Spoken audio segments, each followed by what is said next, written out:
I asked my training partner to, with nothing in his hands, to come forward on the high line. I'll be moving in to his center. I'm located on the inside of his body. This is known as shavandar. Okay, so again, this hand comes up and turns. I'm catching it on the inside and turning away.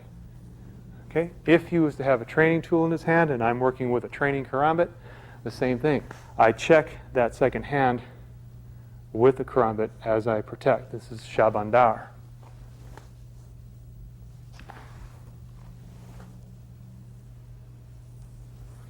Basic training drill 4A. We're going to put all the pieces together here and take a look at how they flow as one fluid motion. Again, looking at the juru of this, the first strike came in the high line as a backhander. So remember, we used that chimande dalapan, which was the first one. We came up and had the second hand under. The second one the second drill was he thrust into your center line, and we used chimande satu, the very first one, to control and clear the center line. The very last one we worked on just before this was it came in on the high line on the inside, so we used a shavandar technique. Okay, so if we put all three together, the first one was outside, the second one was inside, the third one was inside. Okay, so we'll do that again.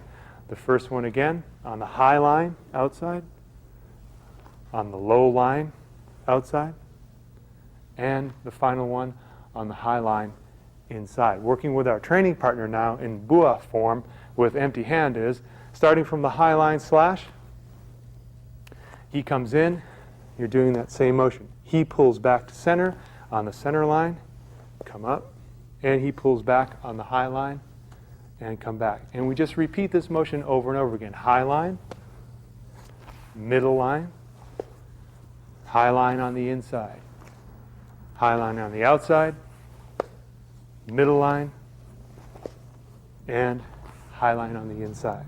Now, if he's working with a training tool and I'm working with the karambit, the same thing. I'm paying close attention to that training pad. Okay, so as he comes in, 1, 2, 3. Back again. 1, 2, 3.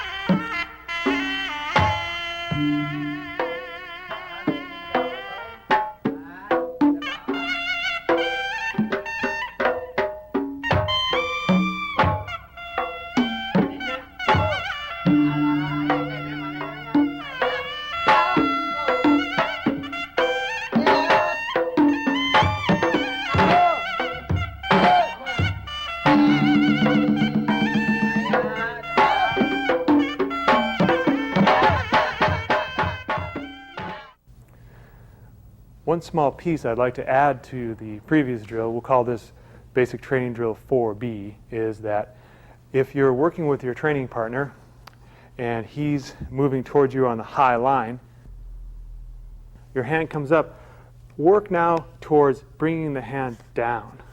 The last element of this training is to drop your hand down. This gives you security in holding the arm, pushing up with the bottom hand, down with the top hand, so that you secure the movement. If it's coming in the center line using chimande satu, ends up in the same exact position. Palm up, palm down, pushing down. If we select our shavandar entry, the same thing. One hand comes down as the other hand comes up, securing it so it can't move forward.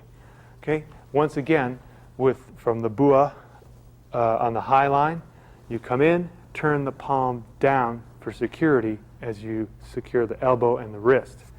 If it's in the center line, the same exact position, and on the high line, same exact position. If he was to work with a training tool and I was to work with a training karambit, the first block would be, as we showed earlier, then slightly turn the blade down for security, locking it close to the body. If it comes into the center, the same posture with the slash and lock, and again on the shavandar, check and secure. Thank you for joining us on Tape 1. Look forward to seeing you on Tape 2. Additionally, we'd like to extend our sincere appreciation to the modern masters of edge weapons for their immense pool of knowledge from which this body of information was derived for self-defense application. Guru Dan Inosanto, Guru Besar Herman Sawanda, Bapak Suherman.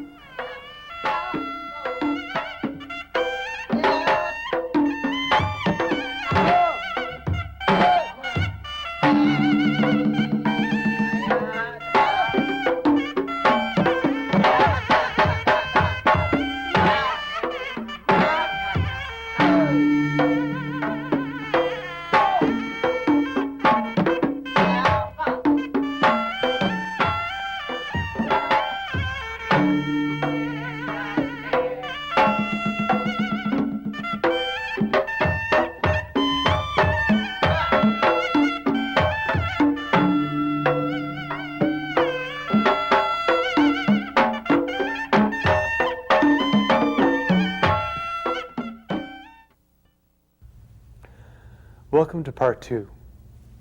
In this volume in the series, we will be addressing the intermediate operational and functionality of the Karambit. We mentioned this briefly in our earlier training. We're going to look at a little bit of the detail that goes into changing range and operating with the Karambit. One of these main important elements is changing elevation, going from a high position to a low position. And we talked about these three different postures. It was going from standing to going to kneeling, to going to low kneeling, to going to sitting. One point in tactical operation with the Karambit, very similar to a firearm. This is known as a red gun. It's an inert piece of molded plastic which is incapable of firing. For demonstration purposes. Again, similar to operation of a firearm, in which case you may have the situation where you need to execute a tactical or a speed reload. The operation occurs up at about eye level. The same thing applies for the Karambit. When you're moving forward or backward or changing elevation, you want to keep the blade and hand up around face or eye level so you can see from your line of vision not only what's going around you, but also the blade in front of you. Very similar to operation of a firearm. One of the best ways to develop your mobility is to train with your partner in simultaneous movement forward and backward. We're going to combine some of the earlier training drills that we did prior and put them together using mobility. So this is our first mobility training drill. Now that we have a strong understanding of mobility, direction, and operational functionality of the Karambit, we're going to take all that and apply it to an element of training that we call takedowns, which we normally would do and can do with empty hand. It's also done with the Karambit. Disarming with the Karambit. There are some basic elements which we need to present here to clarify an understanding of disarming with the Karambit. When disarming, the thumb, which controls the connection of the handle of a potential weapon to the fingers, is in control, then you have control of it. If you don't have that control, then it's in control of you. It's kind of one of those old